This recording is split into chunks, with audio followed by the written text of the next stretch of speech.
From Britain's newest fast jets, the multi-role Typhoons, to the country's treasured vintage aircraft. They're all based here at RAF Coningsby.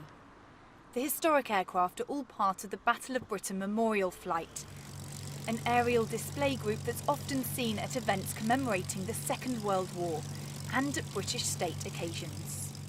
The BBMF includes a total of 12 aircraft, although they're usually seen flying in a formation of 2 or 3.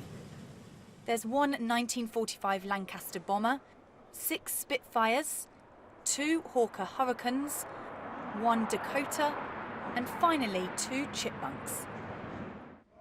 Well, this is the hangar where those aircraft are based, and just to my left here is the incredible Lancaster. Now, she may have been involved in this year's Armed Forces Day display, but at the moment she's grounded after an engine fire that took place in May, so she's currently being repaired.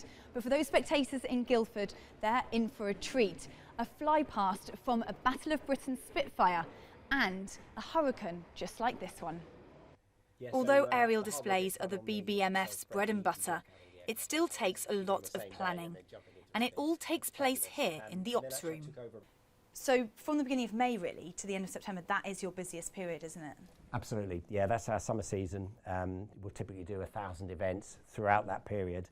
Armed Forces Weekend is very busy. I've got the folder here, and if we look at the whiteboard, you can see the sortie that we're talking about is up here. So the board here represents the weekend we're talking about, Armed Forces Weekend. This is Saturday, so all of these events here, in fact down to there, is just the Saturday. Wow. We're literally bomb bursting around the country this weekend at, 40 odd events. The one that we're talking about, in fact my sortie, I'm in the Mark II Spitfire.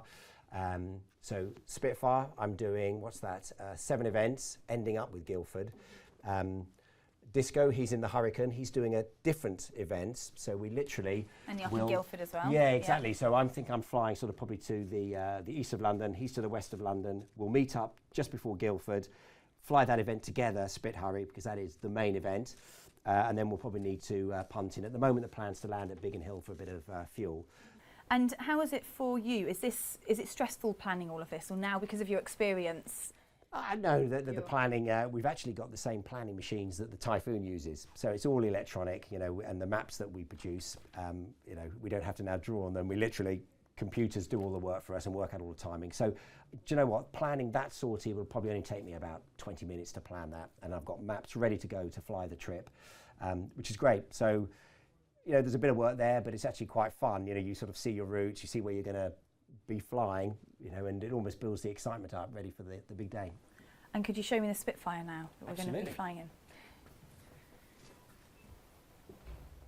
So here she is. This is the Mark II Spitfire, P7350.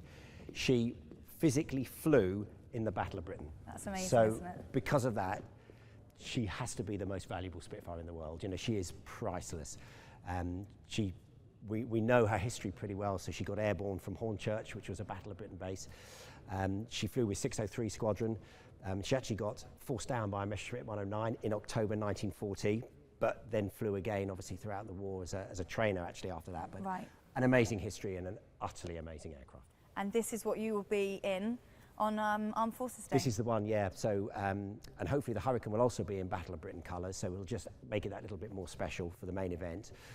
But yeah, this Spitfire and a Battle of Britain painted Hurricane. Yeah, so if we want to have a quick look inside, P7, the Spitfire comes with a door that we open, so you can see she's pretty original. Wow. The only thing that we've taken out is actually the gun sight. Okay. But other than that, she is, essentially as she rolled off the production line in 1940, an amazingly original Spitfire. And I say, with just that history, she is just a priceless aircraft. And how is it when you, on Armed Forces Day, you're going to be flying over, and obviously you see all the crowds as well? How does that make you? You're definitely aware, as you run in, you tend to lose the crowd from about a mile out because of the long nose of the Spitfire. But you're aware that it's a big event. You really can sense that it's a big crowd. Often you'll see flashes when they've seen you as the cameras go off, taking pictures of you. But it's great. You're really aware that it's a sort of a buzzing atmosphere, and hopefully we're adding something to the event. And You know, this year it's the 75th of the Battle of Britain, so it's extra special for us. And again, to hopefully fly this Spitfire and the Battle of Britain painted Hurricane will just make it that little bit extra special for the big events at Guildford. But these aerial display shows wouldn't even take place if it wasn't for the unsung heroes who keep them flying. It's like a car servicing. It's basically, you know, have a look what's under the bonnet, so to speak. Take all the panels off, inspect all the flying controls, all the systems, make sure there's no cracking in the fuselage or any of the frames, skins, test everything again, full engine runs, undercarriage retractions, and then it's an air test, and then we start flying again. The Battle of Britain Memorial Flight is one of several flypasts throughout Armed Forces Day, including the Tornado, the RAF Falcons and the Red Arrows. Laura Hawkins, Forces News, RAF Coningsby.